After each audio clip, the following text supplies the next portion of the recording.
আসসালামু আলাইকুম গাইস, চলে আসলাম তোমাদের সাথে একটা রেসিপি শেয়ার করার জন্য। যাই হোক, আমি চাইছিলাম না জিনিসটা শেয়ার করতে, বাট পরে চিন্তা করলাম না শেয়ারটা করেই ফেলি, সেই জন্য আগেই তোমাদেরকে ডিম ভাজা দিয়ে শুরু করলাম। যাই হোক, ভিডিওটা দেখার আগে চ্যানেলটা like, comment, share and subscribe করে দিবে। নতুন যারা আছো তারা আমাকে একটু সাপোর্ট করবে, দেখবে ভিডিওগুলো এবং চ্যানেলটাকে সাবস্ক্রাইব করে পাশেই থাকবে। ডিমটাকে আমি সামান্য ভেজে নিয়েছি, হলুদ টলুদ ছাড়া। কি রান্না করবো সেটা তোমরা দেখলেই বুঝতে পারবে। এদিকে পেঁয়াজ, বাদাম বাটা, জিরা বাটা, মশলা, পেঁয়াজ কুচি, মরিচ এবং কিশমিশ নিয়ে নিয়েছি। আর এখানে আছে আদা, রসুন, আর এই যে এখানে আছে পোলাওয়ের চাল নিয়ে নিয়েছি। আর এখানে টমেটো সস আছে। তো এই যে দেখো, এখানে আমি আবার কড়াই বসিয়ে দিয়েছি। কড়াইতে আমি তেল গরম করে নিয়েছি। এখন আলুগুলোকে ভেজে নিব ভালো করে। আমি বড় বড় করে 7টা আলু নিয়েছি। আমার অল্প একটু রান্না হবে, সেই জন্য বড় বড় করে আমি 7টা আলু নিয়ে নিয়েছি এবং আলুটাকে আমি সামান্য পরিমাণে তেলের উপর ভেজে নিব, যাতে করে বেশি পুড়ে না যায় এবং বেশিও যেন ভাজা না হয়ে যায়। এই যে দেখো, আমার এক পিঠ ভাজা অলরেডি হয়ে গেছে। অবশ্য এই যে দেখো, এই যে আমার ভাজা হয়ে গেছে। এই যে দেখো, ডিম এবং আলুগুলোকে ভেজে আমি উঠিয়ে রেখেছি। আবারও কড়াইতে ফ্রাই প্যানটা বসিয়ে আবারও তেলটা গরম করে নিলাম। এই যে দেখো, এখানে আমি মশলাটাকে ছেড়ে দিলাম। মশলার একটা স্মেল বের হয়েছে, খুবই ভালো। মশলাটাকে আগে ভেজে নিতে হবে। এই যে দেখো, ভেজে নিচ্ছি, একটু কড়া করেই ভেজে নিলাম, যাতে করে গ্রানটা একদম ছড়িয়ে যায়। এই যে দেখো, তারপর আমি পেঁয়াজ বাটাটা দিয়ে দিলাম।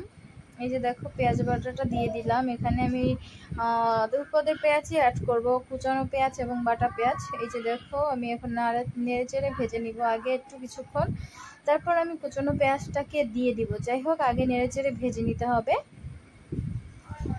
এই যে দেখো, আমি ভেজে দিচ্ছি। অবশ্য এখন আমি দিয়ে দিব বাদাম বাটা, জিরা বাটা এবং দিয়ে দিচ্ছি আদা রসুন বাটা। এই যে দেখো, এগুলোকে এখন আমি ভালোভাবে কষিয়ে নিব। এই যে এগুলোকে কষানো হয়ে গেলে তারপরে আমি পেঁয়াজটা দিয়ে দিব। যাই হোক, আগে এগুলোকে কষিয়ে নিই ভালো করে, একদম ব্রাউন করে ভেজে নিতে হবে, যেন ঘ্রাণটা খুব ভালো আসে। এটা হচ্ছে কষানোর উপরেই বেশি ডিপেন্ড করে যে কতটা স্বাদ আসবে কি আসবে না। যাই হোক, আমার মনে হচ্ছে তেলটা কম হয়ে গেছে, কারণ পোলাও তো তেলটা খেয়ে ফেলবে, সেজন্য আরো পরিমাণে তেল দিয়ে দিলাম। এই যে দেখো, তেল দিয়ে ভালোভাবে কষিয়ে নিতে হবে এখানটাকে। যাই হোক, এই পর্যায়ে এসে আমি পেঁয়াজ কুচিটাকে দিয়ে দিব। এই যে দেখো, পেঁয়াজ কুচিটা দিয়ে দিলাম। এই যে এখন আমি এটাকে ভালোভাবে আবারও কষিয়ে নিব। এটা অনেকটা সময় নিয়ে কষাতে হবে। যাই হোক, কি রান্না করব সেটা ভিডিও শেষে তোমরা দেখতেই পাবে, আর আশা করি বুঝতেই পারছো আমার কথা শুনে। যাই হোক, তারপরও নামটা আমি শেষেই বলে দিচ্ছি। এই যে দেখো, এখন আমি এগুলোকে ভালো করে ভেজে নিচ্ছি।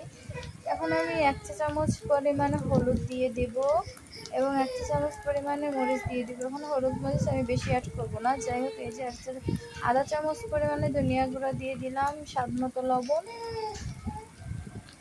যে যার যতটুকু পরিমাণে হবে সেই স্বাদ মতো লবণটা দিয়ে দিবেন। এই যে দেখুন, আমি এখানে এখন ভালোভাবে কষিয়ে নিব। অবশ্য আমি সাদা করতে চেয়েছিলাম, বাট সাদাটা করব না আজকে, আর একদিন তোমাদের সাথে শেয়ার করবো, সাদাটা করে দেখাবো। যাই হোক, আজকে আমি হলদে কালারটাই করলাম। এই যে দেখো, এখানে আমি এখন 2 চা চামচ পরিমাণে চিনি দিয়ে দিলাম। এটা হচ্ছে আমি আমার পরিমাণ মতো দিয়ে দিব, তোমাদের যতটুকু হবে তোমরা ততটুকু দিয়ে দেবে। যাই হোক, এই যে এখানে আমি 1.5 চা চামচ গুঁড়া দুধ অ্যাড করে নিলাম। এই যে এখন এগুলোকে আবারও ভালোভাবে নেড়েচেড়ে কষিয়ে নিতে হবে। এটা আগেই তো বললাম, এটাকে ভালোভাবে কষাতে হবে। কষানোর উপরে ডিপেন্ড করে কতটা স্বাদ আসবে কি আসবে না। এই যে দেখো, এখন আমি এখানে পানি দিয়ে দিলাম। পানি দিয়ে ভালোভাবে কষিয়ে নিব। এই যে ভালোভাবে এখন নেড়েচেড়ে কষিয়ে নিতে হবে। দেখো কত সুন্দর একটা কালার চলে এসেছে। এই যে দেখো একদম মসৃণ হয়ে এসেছে একদম। এই যে দেখো কষানো হয়ে যাচ্ছে আমার হচ্ছে। যাই হোক, এই পর্যায়ে এসে আমি আলু এবং ডিমগুলোকে দিয়ে দিব। এই যে আলু এবং ডিমগুলোকে দিয়ে দিলাম। এগুলোকে এখন আবার ভালোভাবে কষিয়ে নিব। এই যে দেখো আমার কষানো অলরেডি অনেকটা পরিমাণের হয়ে গেছে, নিচে লেগে লেগে যাচ্ছে। যাই হোক, এখানে আমি কয়টা কিশমিশ দিয়ে দিলাম। তোমাদের কাছে যদি কিশমিশ হাতের কাছে না থাকে তোমরা স্কিপ করতে পারো, কোনো ব্যাপার না। এখানে আমি কাঁচামরিচ দিয়ে দিলাম, কাটা কাঁচামরিচ দিয়ে দিলাম। এই পর্যায়ে এসে এই যে দেখো ভালোভাবে কষিয়ে নিচ্ছি। এখন নিচে একটা লাগা লাগা ভাব চলে এসেছে। আবু সরো। এই যে দেখো ভালোভাবে কষিয়ে নিচ্ছি, কত সুন্দর দেখা যাচ্ছে, দেখেই বুঝতে পারছো যেটা কি হবে। যাই হোক, এ পর্যায়ে এসে আমি পানি অ্যাড করে নিলাম। পানিটাকে অ্যাড করে ভালোভাবে কষিয়ে নিতে হবে যেন এই কষানোর সাথে আলুটা সেদ্ধ হয়ে যায়। এই যে দেখো আমি একটু নেড়ে চেড়ে নিচেরগুলো আলগা করে দিচ্ছি, কারণ এই একেবারে সুন্দর করে কষাতে গেলে নিচে একটু লেগে লেগে যাচ্ছিল, সেজন্য। এই যে দেখো আমার কষানো এক পর্যায়ে হয়ে এসেছে, অনেকটা পানি টেনে গেছে। এই যে দেখো একদম ঘন হয়ে গেছে। এই পর্যায়ে এসে আমি চাল দিয়ে দিব, পোলাওয়ের চাল। এখন তোমরা হয়তো আশা করি পুরাই বুঝতে পেরেছো যে এখন কি রান্না হচ্ছে। যাই হোক, এই যে দেখো চালটা দিয়ে এখন আমি ভালোভাবে কষিয়ে নিব। চালটাকে আমি আগেই ধুয়ে রেখেছিলাম, একটু ঝরঝরা করে ধুয়ে নিয়ে মানে ছেঁকে নিয়েছিলাম। যাই হোক, এই পর্যায়ে এসে আমি টমেটো সস অ্যাড করব স্বাদের জন্য। তোমাদের কাছে না থাকলে তোমরা এটাকে স্কিপ করতে পারো, কোনো ব্যাপার না। এটা যে দেওয়াই লাগবে এমন কোনো কথাই নাই, জাস্ট আমি দিলাম একটু স্বাদের জন্য, এই আর কিছুই না, এটা না দিলেও চলবে। যাই হোক, এই যে দেখো আমার পোলাওটা একদম মাখো মাখো হয়ে গেছে অবশ্য। এই যে এটাকে এখন আর একটু কষিয়ে নিতে হবে। কষিয়ে নিয়ে এখানে আমি আবার কিছু ওই গাজর কুচি করে সেদ্ধ করে নিয়েছিলাম, সেটাকে এখন অ্যাড করে দিলাম। এই যে গাজর কুচি সেদ্ধ অ্যাড করে দিলাম, এখন একটু নেড়ে চেড়ে দিব। এই যে গাজর কুচিটা দেওয়া হচ্ছে জাস্ট সৌন্দর্যের জন্য, যেন খাবারটার ভিতরে হলুদ হলুদ কমলা কমলা কালার একটা সৌন্দর্য দেখা যায়, সেই জন্য। এটা এমনিতে স্পেশাল কোনো কিছু না, এটা না দিলেও চলবে। যাই হোক, এই যে দেখো আমি এটাকে একটু ঢেকে দিব। এই যে নিচে তাওয়া দিয়ে তারপর উপরে এই যে দিয়ে আমি এইভাবেই আস্তে আস্তে হয়ে নিব আর কি, হয়ে যাবে আস্তে আস্তে, দমে হতে থাকবে। এদিকে আমি পেঁয়াজ ব্রেস্তা করার জন্য পেঁয়াজ কুচি নিয়ে নিয়েছি ফ্রাই প্যানে। এই যে দেখো পেঁয়াজগুলোকে আমি ভালো করে ব্রেস্তা করে বাদামি বাদামি করে ভেজে নিব। এই যে দেখো ভাজা হয়ে গেছে।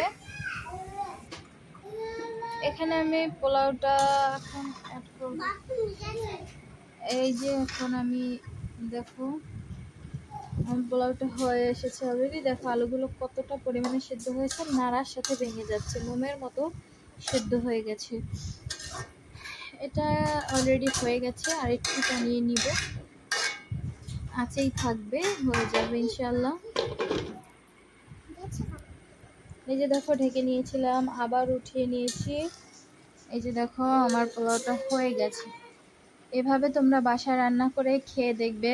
অতিথি মেহমান আসলে গোশত না থাকলে শর্ট করে এই জিনিসটা করে খাওয়াতে পারবে, তোমার প্রশংসা করবেই করবে। এটা আমি 100% শিওর, তোমাকে গ্যারান্টি দিয়ে বলতে পারি। যাই হোক, এই যে দেখো পেঁয়াজ ব্রেস্তাগুলো দিয়ে দিলাম। কোনো ঝামেলা ছাড়াই রান্না করা যায়, কোনো ব্যাপারই না, খুবই ভালো, খেতেও অসাধারণ, জাস্ট ওয়াও। তোমরা এভাবে বাসায় ট্রাই করে দেখবে, ইনশাল্লাহ খেয়ে ভালোই বলবে আর একটা রিভিউ দিবে, আর না হলে কমেন্ট করে জানাবে যে কেমন হলো তোমাদের রান্নাটা। আমার রান্না দেখে তোমরা রান্নাটা ঠিকভাবে করতে পেরেছো কিনা সেটা আমাকে কমেন্টে জানিয়ে যাবে, আর একটা লাইক করে দিবে এবং শেয়ার করে দিবে অন্যজনকে, যেন অন্যজনে দেখে রান্নাটা করতে পারে। এই যে দেখো আমার রান্না হয়ে গেছে, ডান। এই যে দেখো এখন আমি এটাকে পরিবেশন করে দেখালাম। এই যে দেখো কত সুন্দর দেখা যাচ্ছে। ওকে গাইস, তোমরা সবাই ভালো থাকবে, সুস্থ থাকবে, আমার জন্য দোয়া করবে, তোমাদের জন্য দোয়া রইলো। আসসালামু আলাইকুম, টাটা।